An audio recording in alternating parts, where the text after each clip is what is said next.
Hello दोस्तों, नमस्कार। ओम नमः शिवाय चैनल में आपका स्वागत है दोस्तों।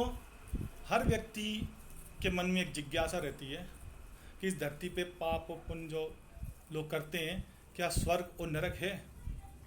क्या स्वर्ग नरक जैसी कोई संस्था है जहाँ ये इस तरह से जो व्यक्ति पापी होते हैं या पुण्यात्मा होते हैं, उनके पाप और पुण्य को भोगने के लिए कोई संस्था काम करती है स्वर्ग और नरक जैसी इस ब्रह्मांड में, जहाँ पे वो भोगने के लिए जाता है? पुण्य वाला पुण्य, पाप वाला पाप, क्या ऐसी कोई संस्था है?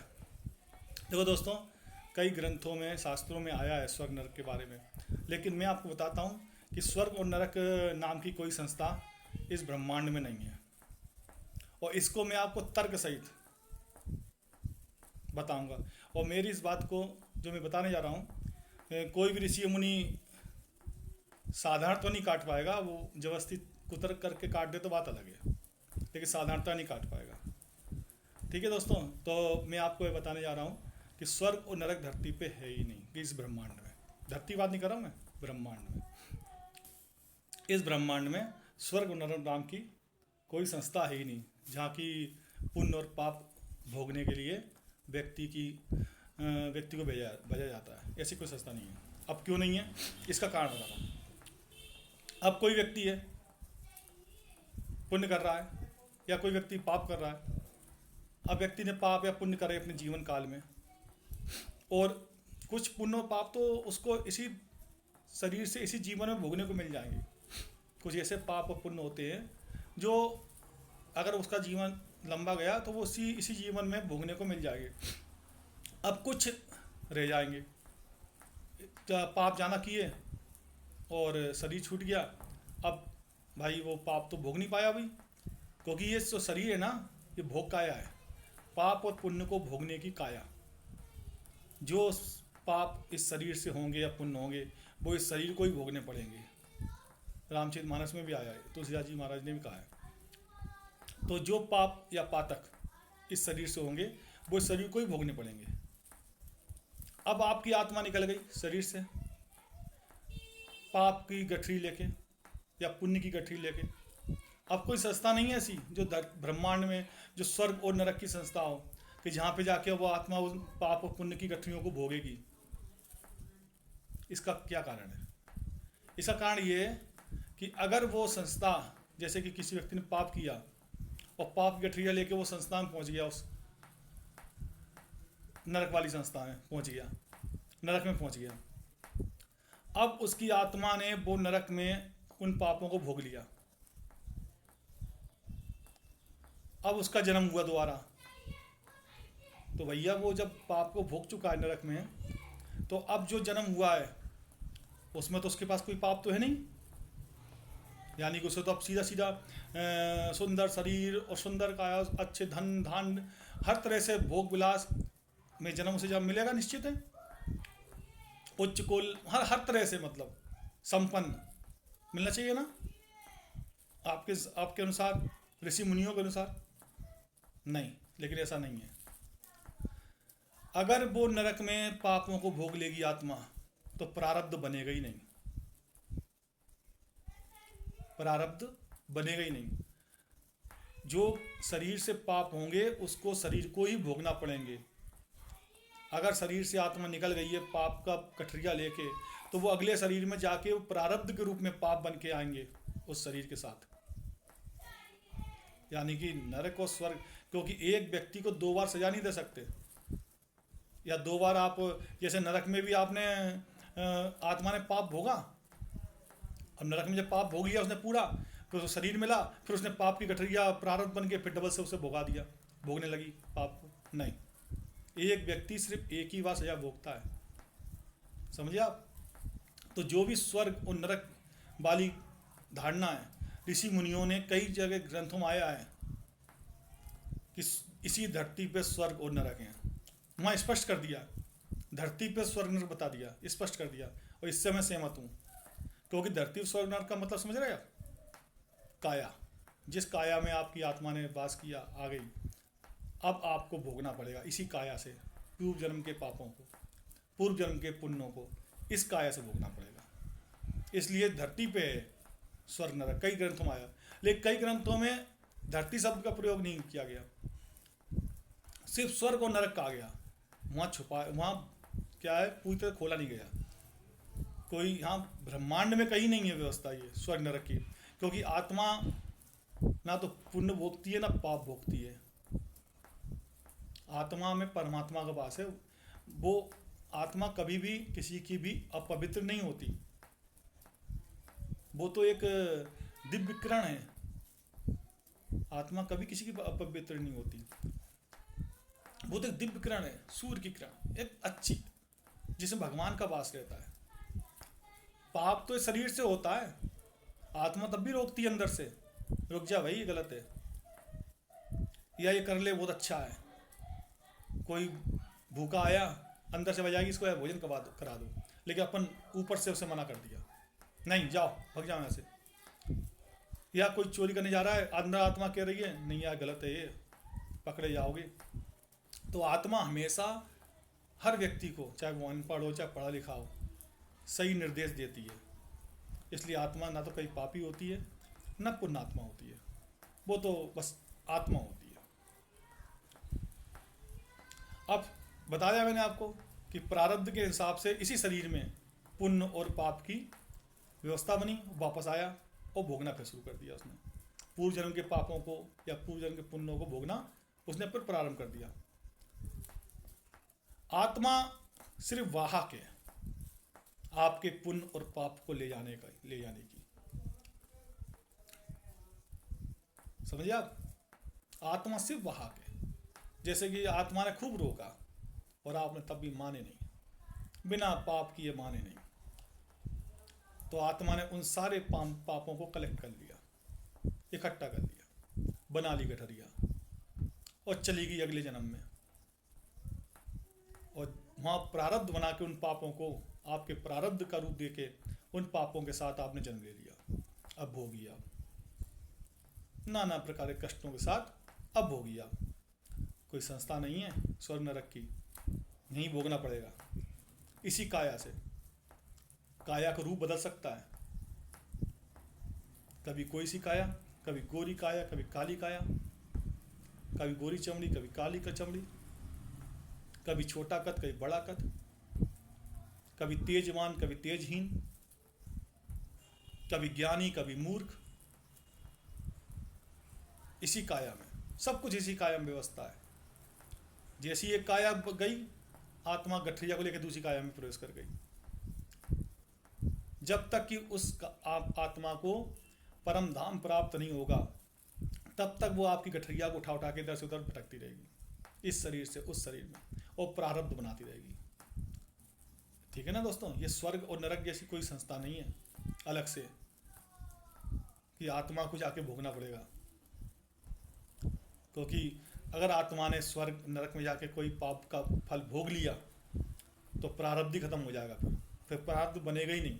क्योंकि जो एक बार सजा भोग चुका हो उसे फिर दोबारा सजा नहीं दी जाएगी, उसके प्रारब्ध शून्य हो जाएंगे, उसकी आत्मा तो स्वच्छ हो जाएगी ना वहाँ पे। लेकिन नहीं, ऐसा नहीं होता। जन्म से कई लोग अंधे पैदा होते हैं, कई बहरे पैदा हो जाते हैं, प्रारब्ध चलता है साथ में। कई लोगों जन्म होती परिवार गरीब हो जाता है, कई लोगों जन्म होती परिवार अमीर हो जाता है, कई आदिवासियों के जन्म लेते हैं, कई सभ्य समाज में जन्म ले लेते हैं। तो दोस्तों, स्वर्ग नरक की ऐसी कोई संस्था नहीं जहाँ से आप सोचो कि बच जाएंगे। आप सोचेंगे कि इस काया से करो पाप, आत्मा जाके भोगी। आत्मा को किसने देखा? आत्मा जाके नरक में जाके भोग लेगी, हमें तो उसकी याद रहती नहीं है। ऐसा नहीं है, ऐसा कुछ भी नहीं है, ऐसी कोई संस्था नहीं है, ना भगवान ने ऐसी कोई संस्था बनाई है। स्वर्ग नरक जैसी कोई संस्था नहीं बनाई है। समझ गए आप? ये शास्त्रों में है, कई जगह खुल गया, कई जगह खोला नहीं गया कि स्वर्ग और नरक किसी धरती पे हैं। समझ रहे आप? जब आप जन्म लेते हैं, नाना प्रकार कष्ट, अस्पतालों में डले हैं, इंजेक्शन घुस रहे हैं, शरीर कट रहे हैं, वही नरक है। और आप अच्छे से विचरण कर रहे हैं, भगवान भजन कर रहे हैं, परिवार का पालन पोषण कर रहे हैं, धर्म का आचरण कर रहे हैं, चारों ओर आपके खुशी ही खुशियाँ हैं, आस पड़ोस आपका खुश बहुत अच्छे वातावरण में रह रहा है, आपके सामने कष्ट आता ही नहीं है, वही स्वर्ग है।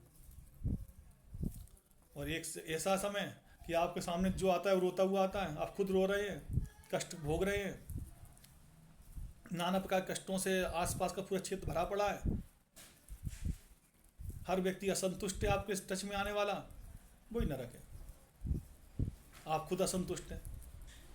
तो ये सब काया का खेल है। एक काया से दूसरी काया में ट्रांसफर करती है आत्मा, प्रारब्ध बना के पुण्य को और पापों को, और उसी हिसाब से व्यक्ति अपने फलों को भोगता है। कई कंडीशनें ऐसी होती हैं कि धर्मात्मा मनुष्यों को भी कष्ट भोगना पड़ता है, किसी दूसरे के अपराध की सजा भी कभी कभी एक व्यक्ति को भोगना पड़ जाती है। जैसे गांधारी ने भगवान कृष्ण को श्राप दिया। अब भगवान कृष्ण ने भगवान है गंधारी श्राप क्यों लिया? क्योंकि गंधारी शिव भक्तनी थी, शिव भक्तनी। उसके अंदर इतना तेज इकट्ठा हो गया था कि 100 पुत्रों की मृत्यु के बाद वो पूरे ब्रह्मांड को ला सकती थी, इतनी तेजवान हो गई थी, शिव भक्तिनी थी भाई।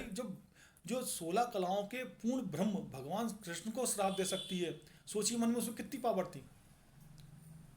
जो 100 पुत्रों की मृत्यु के बाद हो सकता है इतनी ज़्यादा आत्मग्लानि में भर जाती या इतनी क्रोध में हो जाती कि पूरे ब्रह्मांड को खत्म कर सकती थी, इतनी पावर थी उसके अंदर, शिव भक्तिनी थी।